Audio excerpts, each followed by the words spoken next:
Hi there, here I am at the Forest Garden at Manchester Drive allotment site in Leigh-on-Sea, Essex, and just thought I'd have a little walk around, see what's happening down here. Actually, this is only the second time I've been here since last autumn, when I picked the last of the apple crop from last year, and so it's had very little attention. I just thought it might be nice just to have a little walk around, see what's going on. So, plenty of blossom on the apple tree, which I hope means we're going to get a good crop later in the year. So that's all going well, and looking very, very magnificent at the moment.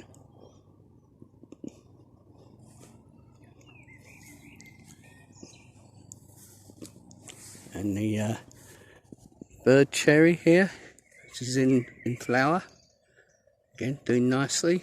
Everything's kind of in flower and blossoming at the moment.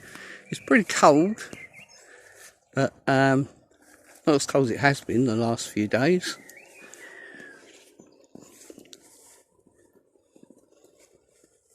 And I'm sort of walking along the edge of the forest garden at the moment, and now we're going into the forest garden.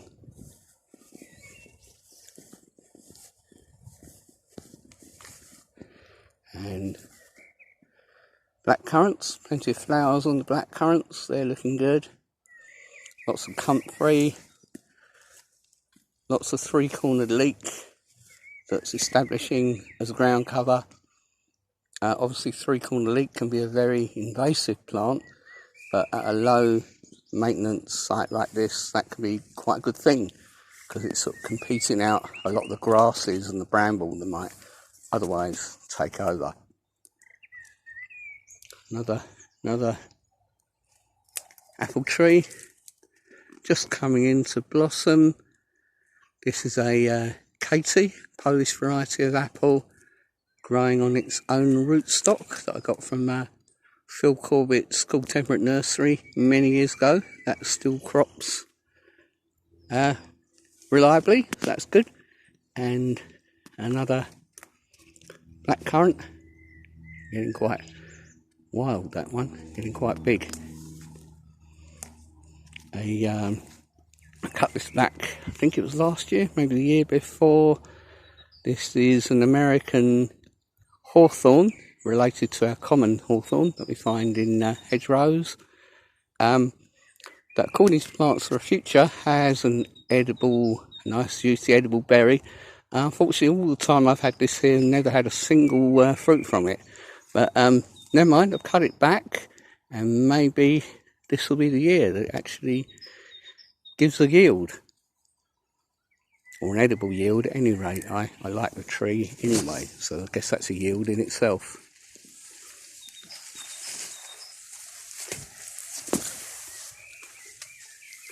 And the sunset apple, again, coming into blossom.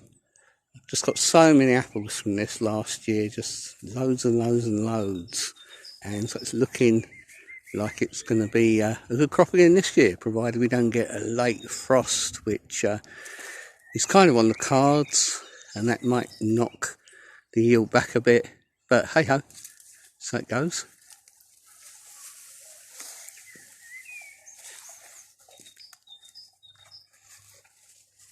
And the Bramley apple, not quite, oh, just startled a load of pigeons there.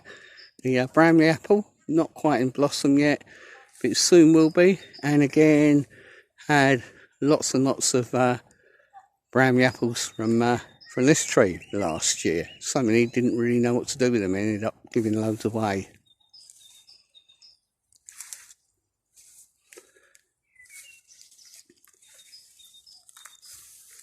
And I've noticed there's some ivy sort of creeping in here. Might need to knock that back a bit before that starts to become too invasive.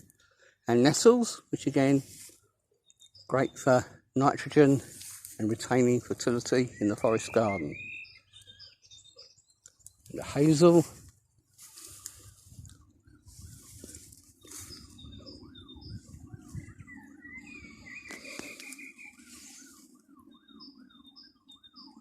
a cherry plum, wild cherry plum here. Again, hopefully we'll get a good crop from that. And away there, you can actually see my friend Ron. That's his neighbouring forest garden plot. So it's quite unusual, I guess, to have two allotments that are cultivated as forest gardens right next to each other. And that's Ron's plot there. I'm sure he won't mind if I give you a quick look around that as well. There's his pond. Again, great for the wildlife. The birds like to drink there. The frogs and the toads hang out there. Dragonflies, stuff like that. And there's Ron's fruit trees, his apple trees. Doing nicely. And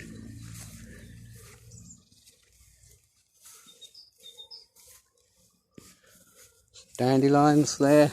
I guess a lot of people know every part of the dandelion is edible.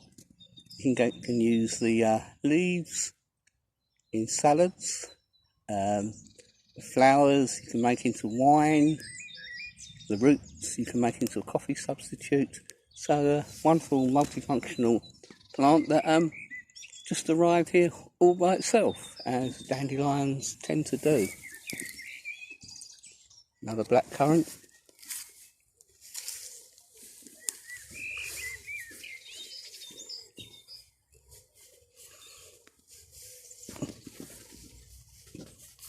And I'll walk the other way this time.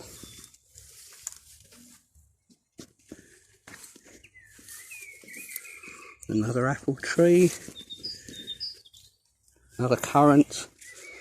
Last of the daffodils. Not often you see daffodils looking this healthy this far into the year. We're in May now, so that daffodil's still hanging on in there. More comfrey. Again, great for maintaining fertility in the forest garden, bringing up nitrogen, potassium, potash, and lots of other minerals from deep in the subsoil and keeping the place healthy.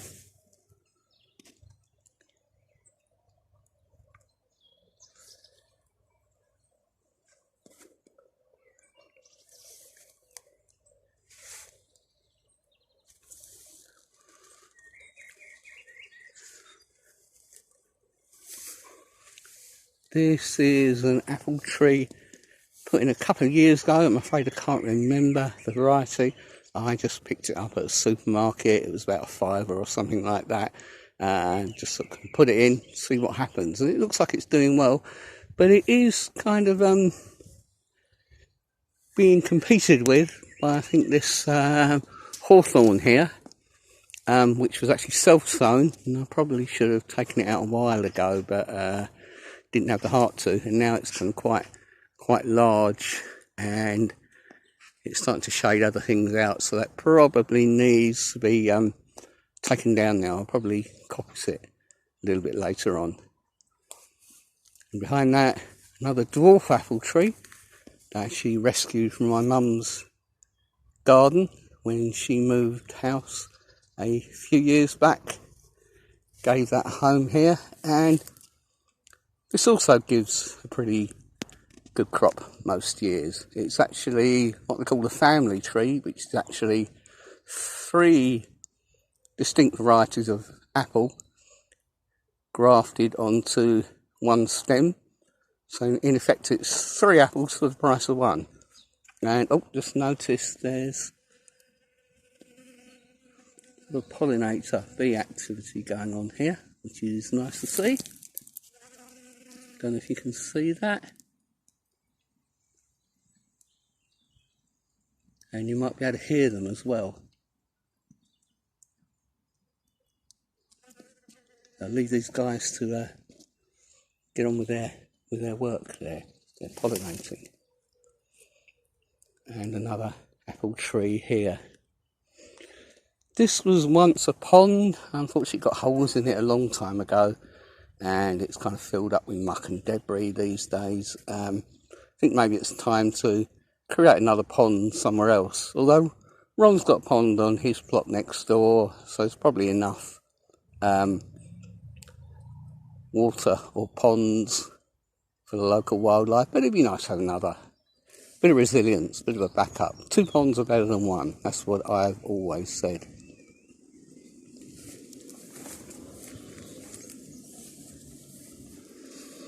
And so it's getting a wee bit crowded here. I guess probably there's an object lesson in every way you shouldn't plant a forest garden is probably what I've done here over the years. And some of those things are probably planted too close together. Getting a wee bit crowded now. So we've got Guelder Rose here. And behind it, let's you have a grafted apple. And this is an apple I actually grafted myself, must have been about 10 years ago. And so it's grafting, and I cannot remember what the varieties are. I grafted onto the tree here, and it's taken. Still got the remains of the plastic there that I put around to seal the graft. And again, every year get a reasonable crop from that grafted tree.